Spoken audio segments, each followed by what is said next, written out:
Hi, and thanks for joining for our second chat about all things PE. And I'm delighted to be joined today by Will Swaithes.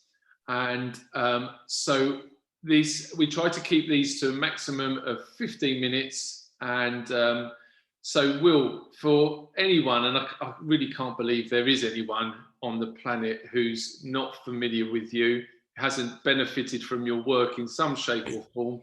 Can you give us a really brief overall overview of like what you do and anything you want to say about yourself, really? I'm busy laughing at you, Greg. There'll be plenty, and there'll be plenty more that switch back off after this, I'm sure. But who am I? I guess first and foremost, I'm a PE teacher, and I still live by that's what I signed up for, and my main aim is still very much around how do we help all children get positive experiences from PE. And I guess when I say PE, I'm looking at using sport, physical activity and movement and that whole umbrella that I call SPAM to try and do that.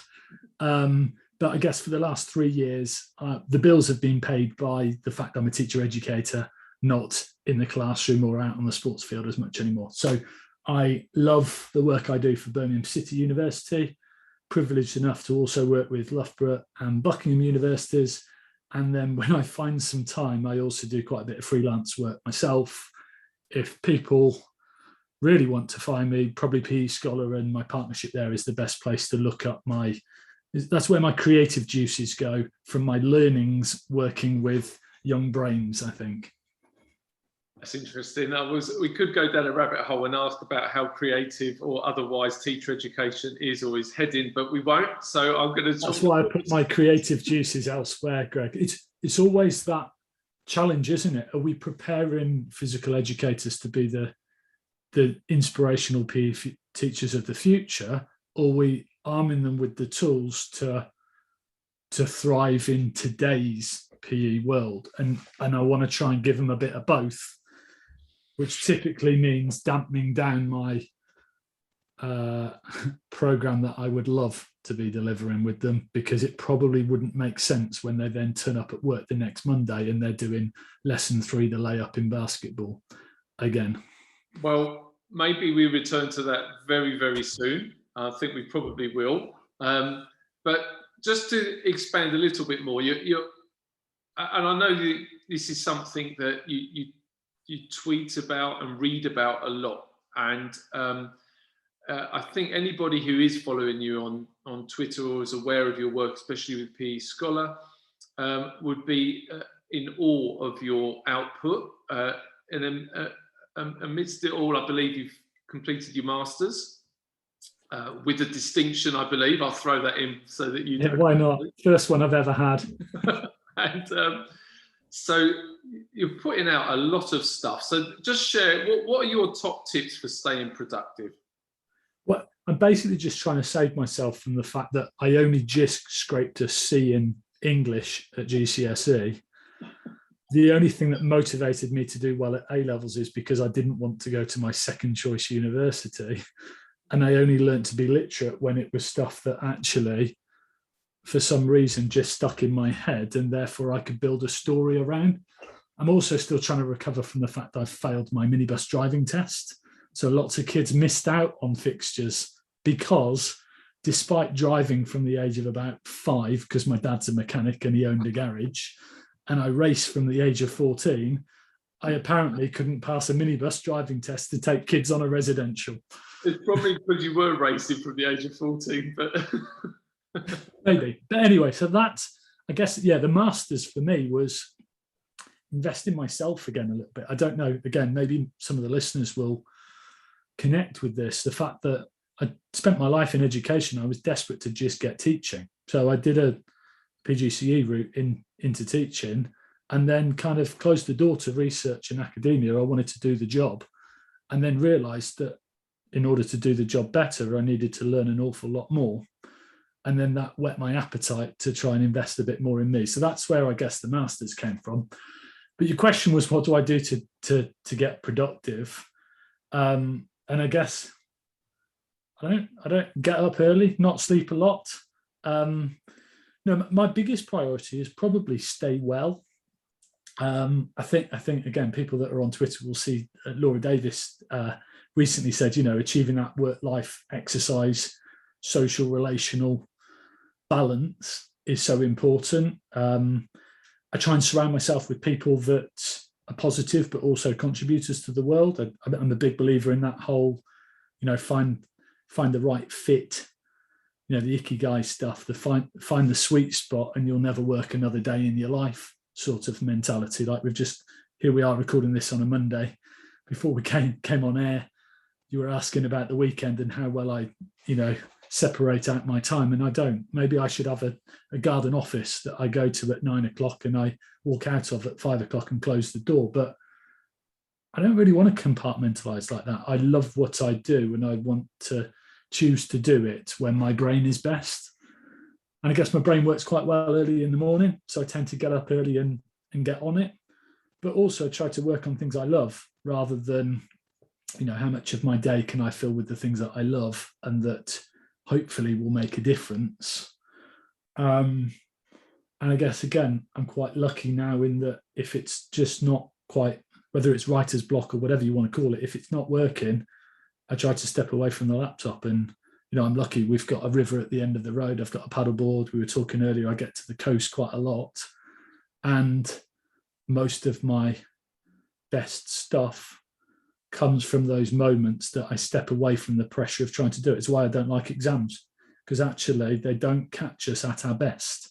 So yeah, what about you, Greg? What do you do to stay productive? I'm not sure I am, to be honest. And so the first thing is not to be too anxious about not being productive, but I never feel I'm as productive as I want to be. But like you, I try and start early. I try and learn. I'm reading a really interesting book actually. That was I heard Andy Vasily refer to it on a podcast that I listened to because he was interviewing a guy called Simon Whitfield, who was the first Olympic triathlon gold medalist. It was a brilliant podcast, and he mentions this book by a guy called Stephen Kotler, who I never heard of. But that's full of really, really interesting stuff. Probably stuff, what it's like that you sort of know, but he articulates it really well. Like, do the hardest task of the day first, and when you've got full on energy, and eat the frog and all of that stuff. Yeah, and he talks a lot though about how important it is to you've got to work really hard at your breaks. Because like you, I really enjoy what I'm doing. And yeah, it can take up a lot of hours, but I'm not sure that really matters. It might matter to other people, and of course you've got to keep on a check of that. But it doesn't matter to personal well-being if you're really in it, if you're in the flow and you're really working hard. But he does talk about working hard at your breaks. And the author, Kotler, he regularly takes a couple of days in the mountains. So before we hit record, you were saying that, a week on the Welsh coast, and yeah, cut off and surf and do your thing. I think that's really, really important to recharge. Yeah, definitely. And again, going back to probably our audience of lots of PE teachers, very easy, isn't it, to get stuck with the piling up of workloads and not to prioritize yourself. And I have this motto of, to be well, you've got to do. Sorry, to do well, you need to be well. Yeah, I say that to students, but I also say that to adults. If I'm not carving out time for myself, and every day, not this big break I'm going to have in 6 weeks' time, then I'm probably going to fall apart at some point. Yeah, absolutely. And I'm wondering, there's a bigger conversation there. This is a lot of these conversations have come about as a result of COVID and people working on their own, and whether you're a teacher working on screen all the time, or you've gone freelance or whatever it is. But it's a whole new world for a lot of people, and with it comes some real challenges. When our home is busy, it's so hard to be productive. But lots of new challenges to overcome. I listened to a really good BBC. It's called Forethought, and it was a brilliant author. She was talking about the I've forgotten the word she used, but basically the whole mindset of positivity and how dangerous that can be, and how what you just said, looking after ourselves, so important, but a hell of a privilege, and a privilege that so many people, because of their workplace or their work conditions or whatever it is. And she was talking about how she's a cancer survivor, and her whole thinking around positivity was completely changed when people kept saying to her, stay positive, stay positive. And she's very, very articulate in the way she unpicks, well, what does that mean? And putting the responsibility on her as a person. And if you're not positive enough, then you're not doing it well enough. And I think if we're not careful, that whole positive thinking, like define your own destiny stuff, which actually, as we talk in the middle of the Olympics, I think there is a real overlap with some of the discourse that comes out of the Olympics around achieve your dreams, dream big, you could be anything you want to be. Okay. And, you know, my teaching career was in inner London, and I used to hear that stuff and look at the kids in assembly, and not that I had low expectations of them, far from it. That's why I worked there. But really, I used to think, really, they can achieve whatever they want to achieve. I think that's a very dangerous line to go down. I know plenty of things I couldn't achieve, and that's not can't achieve yet. Genuinely cannot achieve. I think there's real structural things, though. Being like, okay with that. You know, we were just listening to. Our screens have been filled with, you know, this whole transferability of philosophies from the Olympic ideals into school, and how these are held up. And don't get me wrong, I'll sit and watch the Olympics as much as the next person, and I'll get excited about it and in awe of it. But you know, when we have our screens and media filled with swimming parents, for example, and they talking about their journey, and you know, all respect to them, don't get me wrong, I absolutely respect what they're doing, but then they're talking about up at 5 every day, weekends filled with going here, there and everywhere. One, I'm thinking that's not a very normal thing to do as a family, and it always reminds me of Jean Cote's work about the impact of high performance sport on family relations. And then I'm thinking, well, not every kid can do that, because you've got to have parents who have got the wherewithal, the desire, the finance, the motor car, everything to do that. I mean, I don't know, what are your thoughts? Do you think the whole Olympic thing is a source for inspiration and aspiration? I love it for all those reasons, but it feels a far reach for so many people that I don't think it has that effect on as many as perhaps it could. Earlier in your conversation there, you reminded me of, I think it was a Simon Monday podcast where, and I can't remember who the guest was, apologies, but he was saying that his bedtime routine with his toddler is now asking 3 questions, and it's, what have you done today that has made you feel happy?